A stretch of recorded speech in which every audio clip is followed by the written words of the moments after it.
This is the Hyundai Tucson dash camera installation video. We're going to show you how we run the wires safely into the hatch, how we run the wires from the rear to the front of the vehicle, how we remove the A-pillar safely without breaking the airbag retainer clip, how we actually tie strap the wiring safely behind the A-pillar so it doesn't interfere with the airbag, how we mount the dash camera up front on the windshield, and make our connections for power, ground, and ignition. Let's go. Brand new 2025 Tucson. You'll be getting a front and rear Viofo dash camera. Starting at the back of this brand new Tucson, we're going to use a panel tool, get it in between the crack of the two panels. We're just going to pry and pull away. Use two hands.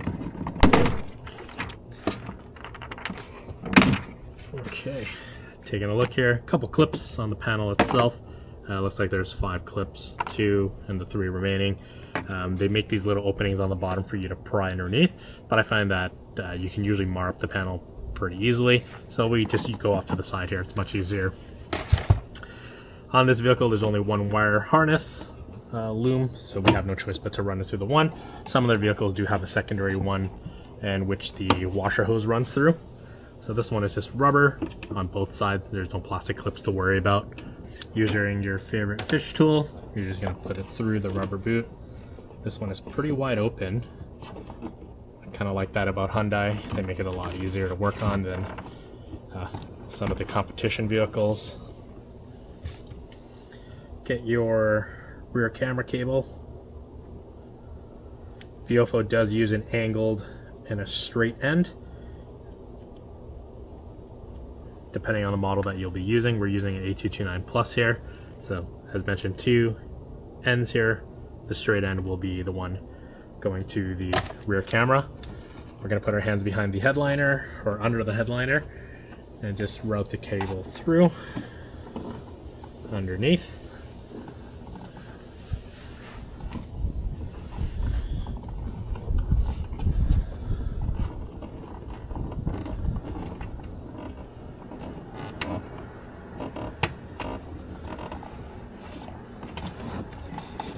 Client just picked this car up on Saturday, so it is very, very new. Sometimes you'll get really dirty panels right here, or the body, and you want to be careful, especially if you have a light colored headliner. So my hands are clean for this one.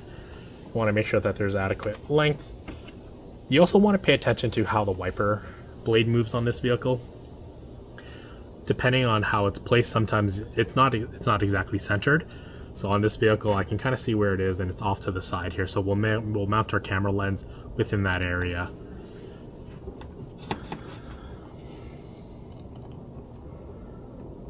Okay, so cable through the loop, onto itself.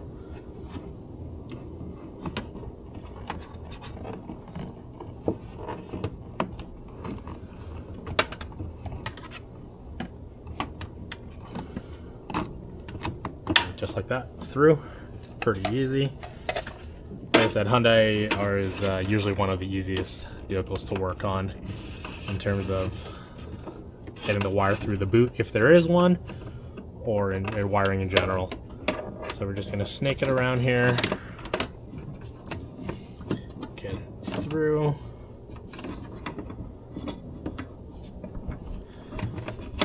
Okay. So on this particular vehicle, the camera will be placed roughly there.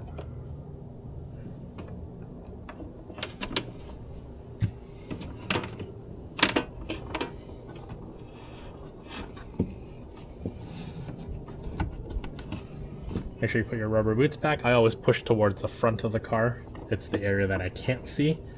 And I make sure that it's in, and then I can see the rest.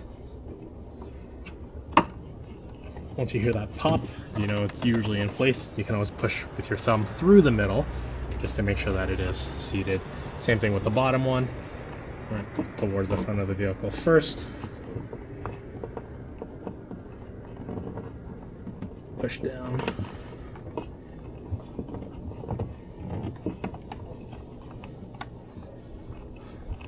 that's that.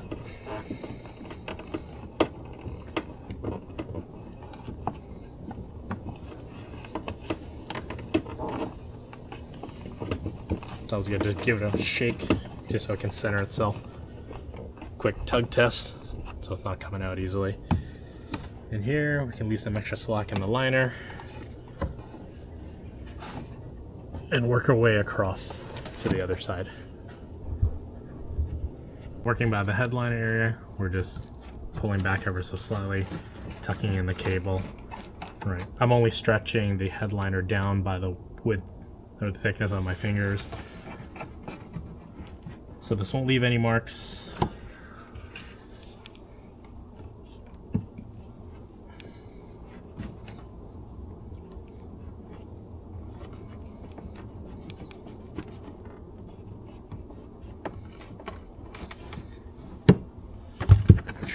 Make sure the headliner goes back. Fix it as you go along, that way it's one less thing to forget. Looking over at the driver's side here, we'll be running the wires down the driver's side. Alright, to do so, I like to take the panel tool, put it in between the headliner and the plastic. Alright, guide it forward, and there should be plenty of space for you to put the cable in.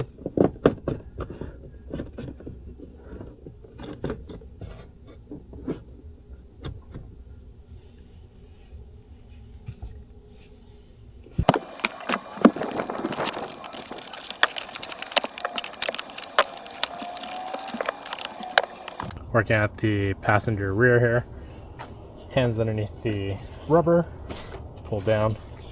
This just pulls off the door sill so you can access things a little bit easier. Right, taking the wire, you want to make sure it goes around the bend of the panels. Okay, from here, hands into the headliner. Take a look upwards, you're going to be able to see the airbag itself, and we want to tuck the cable above the airbag. This can be a little bit tricky. Some airbags in the Hyundais are a little bit tighter against the body, but this one is easy. All right, there's a piece of foam here on the corner on both sides. You want to go above that.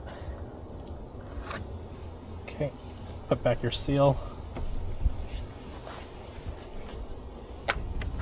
And then from here, we got to go around. So inside the vehicle here, this is the B pillar right here. All right, we're just gonna tuck the cable around. As you can see, it's slipped in there really easily. All right, use your fingers, just work your way up to the front. And that's pretty much it. It slipped through easily, no fighting.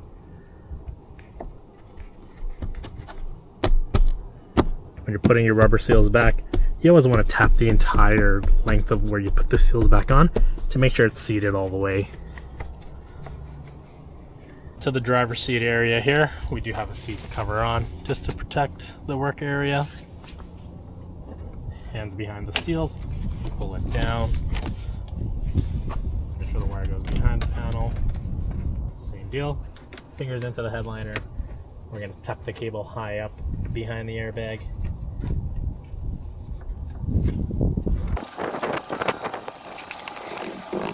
In this particular vehicle, the client wants the camera to be mounted to the right of the console bulkhead. We'll switch over to the A-pillar. Okay, to remove the A-pillar, what you want to do is put your fingers behind the airbag. With your thumb, push along the headliner and pull outwards.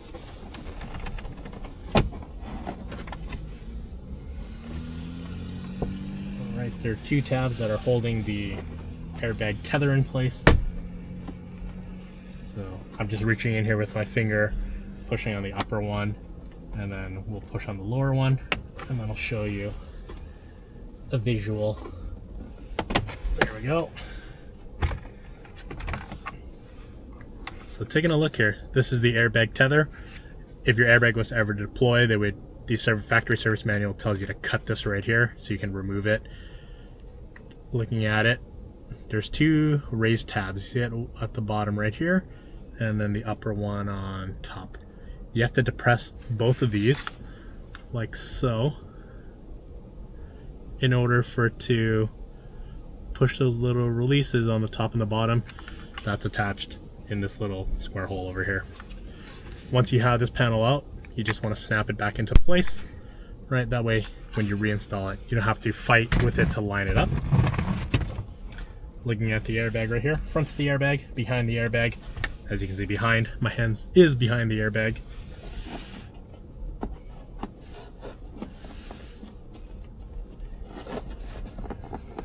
So I'm routing it like so, behind.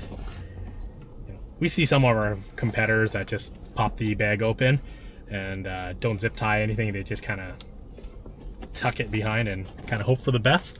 You know, here at Safe Draft Solutions, we don't hope for the best. We want to make sure it's done properly the first time and every time. So there's enough slack to run across to the liner. We'll prep the unit and then start running the wires along the headliner. This is the mirror right here. All right, you just want to drop it downwards. There's always two pieces. There's always a middle portion and then the larger portion. You can use your fingers and pop it out if you like. I usually just use my fingers. Here we go. Pop that open. And then the side panel usually just slides downwards.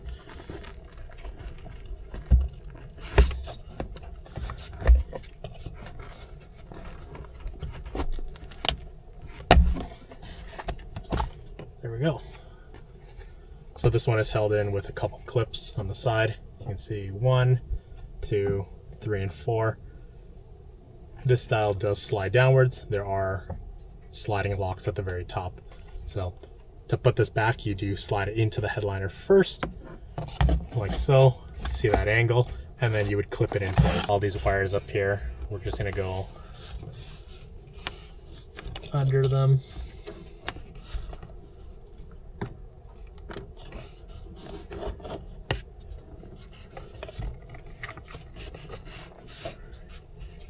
Be careful and take your time with this. You don't want to accidentally break connectors. We've done this so many times, more times than we can actually count. So you want to make sure that there's always enough slack, and always test fit your cable and see that if you can or can't tuck the excess into the headliner. Some vehicles with certain types of headliners just won't accept this large ferrite that Viofo likes to use. Off the top of my head, I can think of BMW as a prime example. BMW has little to no space in the headliner, so trying to tuck the ferrite in there can be a challenge at times. And usually we would just leave it external onto the glass. I like to use my pry tool just to get a grip onto the headliner. And then you can tuck away the rest.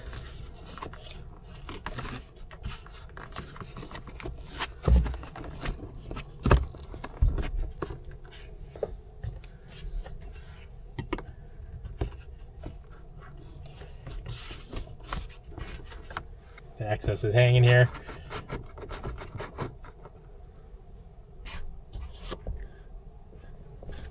So we can take it off. So here we go. All the wires are run above these harnesses. This is the ferrite that I was talking about. Sometimes we like to try to hide that into the headliner, so it's a little bit cleaner. I think we should be able to without disrupting the view. So to put this panel back, what you want to do is get the upper portion seated first. Okay, once that's in, tucked and touching the roof, you can clip first one in, second one in. As you can hear the snaps, they lock into place. Put back your centerpiece, and that's that. Working along the headliner here, I've already tucked in the cables. Right, I can easily pull it out. You can put your hands underneath it and just slowly tuck the cables from whichever side you're going down. We're going down the driver's side in this particular car.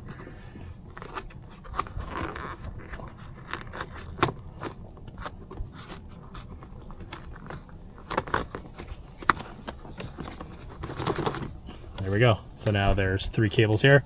The video wire or the rear video camera cable on itself, and then the power wire. So we'll be zip tying it down the length of the A-pillar.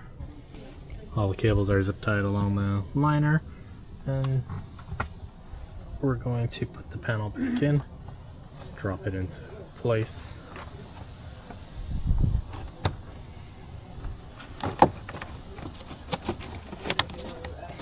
Line it up, give it a tap, and it goes back into place just like that.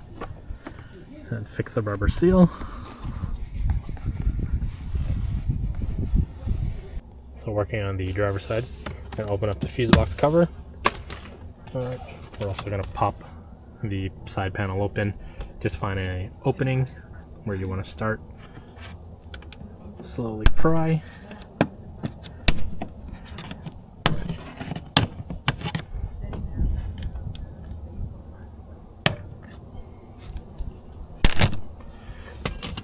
Just like that, panel comes out.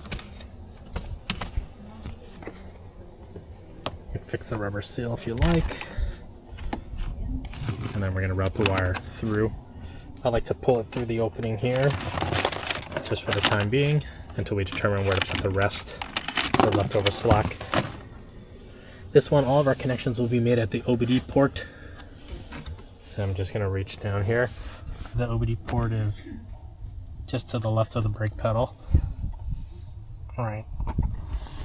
And to remove it, you want to press, there's two tabs on the side. One on the left, one on the right, and it'll pop out of its holder.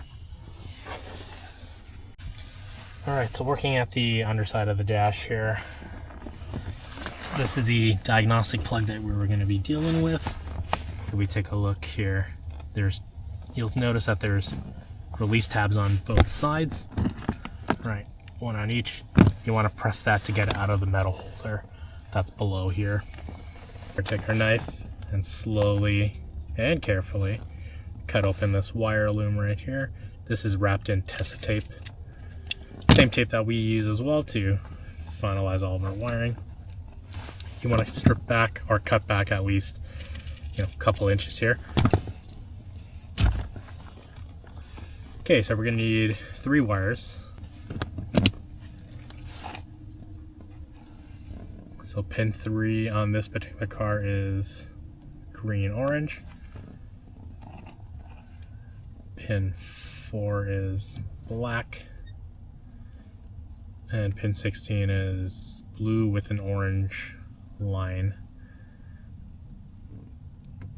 So I've already soldered on an inline fuse that has a 2 amp fuse inside on the power or constant power input. So using some fabric Tessa tape here. Okay, taped it all up.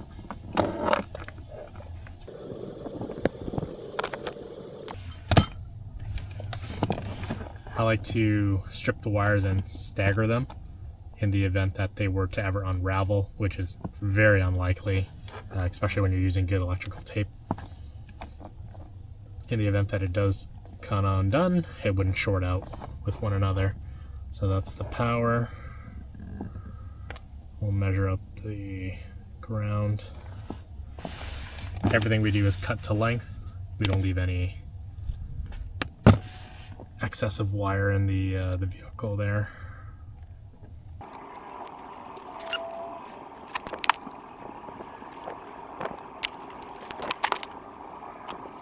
Now we'll solder all the wires. 3M Super 33. This is the electrical tape that we like to use. I always like to tape a 1/2 inch below the connection and then 1/2 inch above the connection. So pretty much the width of the tape.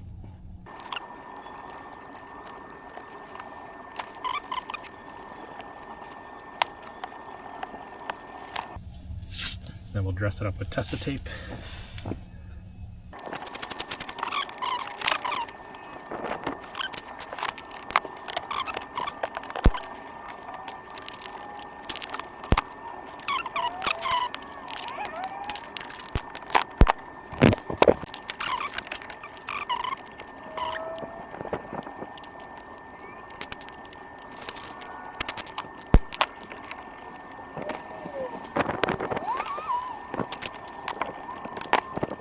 So we're all said and done here.